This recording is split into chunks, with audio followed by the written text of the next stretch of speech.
आप सभी जानते हैं कि मिस्र वासियों के मृत राजाओं और रानियों को तेल लगाकर उन्हें कपड़े में लपेटकर और ताबूत में रखकर मम्मीकरण करने की बहुत मजबूत संस्कृति है। इसके बाद ताबूत को ढेर सारी चीजों के साथ एक पिरामिड के अंदर रखा जाता है। उनका दृढ़ विश्वास है कि जिन चीजों से वे प्यार करते थे वे उनके बाद के जीवन के लिए आवश्यक होगी। यही कारण है कि पुरुषों और महिलाओं को मम्मी बनाकर चीजों के साथ दफन कर दिया जाता था। हैरानी की बात यह है कि इतिहास में पहली बार भ्रूण के साथ एक गर्भवती मम्मी मिली है। ऐसे लोग हैं जो हजारों साल पहले मर गए थे। ये शरीर विघटित हो जाते हैं और वैज्ञानिक कंकाल की संरचना का उपयोग यह अध्ययन करने के लिए करते हैं कि मनुष्य उस समय कैसा दिखता था।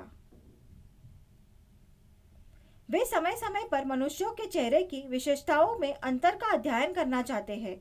इसके लिए 2D और 3D तकनीक का इस्तेमाल कर खोपड़ी को स्कैन कर फिर से बनाया जाता है। ये तकनीकें हमें उनके चेहरे के आकार और उनकी विशेषताओं को समझाने में मदद करती है। हड्डियां हमें व्यक्ति की ऊंचाई को समझने में भी मदद करती है। हड्डियां 2D 3D तकनीकों से चेहरे को फिर से बनाने में मदद करती है। बिना हड्डियां के ये संभव नहीं है। यह हमें और उस समय के मनुष्यों के बीच समानताओं को दिखाने में मदद करता है। इस तरह के कई अध्ययन किए जाते हैं। गर्भवती मम्मी 1826 में मिली थी। हालांकि भ्रूण के बारे में कोई नहीं जानता था।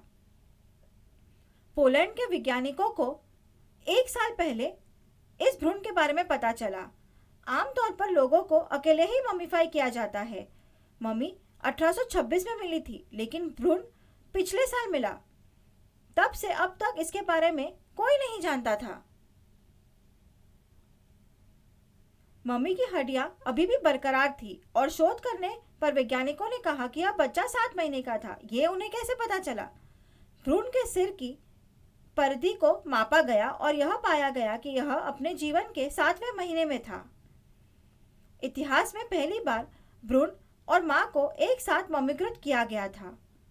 उसके चेहरे को फिर से बनाया और उन्होंने पाया कि वह उस समय कैसी दिखती थी।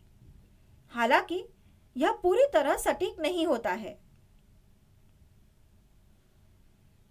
चांटल मिलानी ने साझा किया कि वैज्ञानिकों के लिए सबसे उपयोगी क्या है। उन्होंने कहा कि जब लोग मरते हैं तो उनका शरीर सड़ जाता है, केवल हड्डियां रह जाती है। उसने कहा, हमारी हड्डियां किसी व्यक्ति के चेहरे, कद और आकार के बारे में बहुत सारी जानकारी देती है। एक विस्तृत कंकाल एक मोटे व्यक्ति को दर्शाता है। एक लंबी आकृति का अर्थ है एक लंबा व्यक्ति होगा। छोटे कंकाल का मतलब है छोटा इंसान, और यह उनके चेहरे की विशेषताओं और जॉ लाइन के बारे में और जानने में मदद करता है। 2D और 3D तकनीकों का उपयोग करके वास्तव में कंकाल को एक चेहरा लगाया जा सकता है। यह पूरी तरह से सटीक नहीं होता, लेकिन हमें यह देखने में मदद मिलती है कि वह व्यक्ति कैसा दिखता था। यू मॉरिसन ने कहा, ऐसे निकायों में फिंगरप्रिंट पहचान या DNA विश्लेषण कोई विकल्प नहीं है। 2D 3D पुनर्निर्माण में केवल हड्डियों ही मदद करती है। पहली बार मिस्र की मम्मी उसके भ्रूण के साथ मिली थी। कई राजाओं और रानियों को मम्मीकृत किया गया था। इस महिला को द मिस्ट्री लेडी कहा जाता है।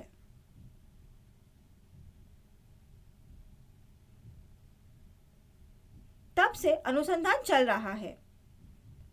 स्वीडिश द्वीप गॉटलैंड में एक युद्ध हुआ था। युद्ध 1361 में हुआ था और उस समय लोग तलवारों का इस्तेमाल करके लड़ते थे। कई लोग युद्ध में मारे गए। अब उस स्थल पर एक सामूहिक कब्र मिली है। एक पुरुष का शव मिला। उसके चेहरे पर उसके निचले जबड़े से लेकर उसकी नाक के ऊपर तक घाव था और उसके कई दांत टूटे हुए थे। जब घाव का और अध्ययन किया गया तो चेहरे का पुनर्निर्माण किया गया। उन्होंने पाया कि वह एक योद्धा था और उसके चेहरे पर घाव था। देखा, आप गहरा घाव साफ देख सकते हैं। यह सब 2D 3D स्कैन की वजह से पता चला है।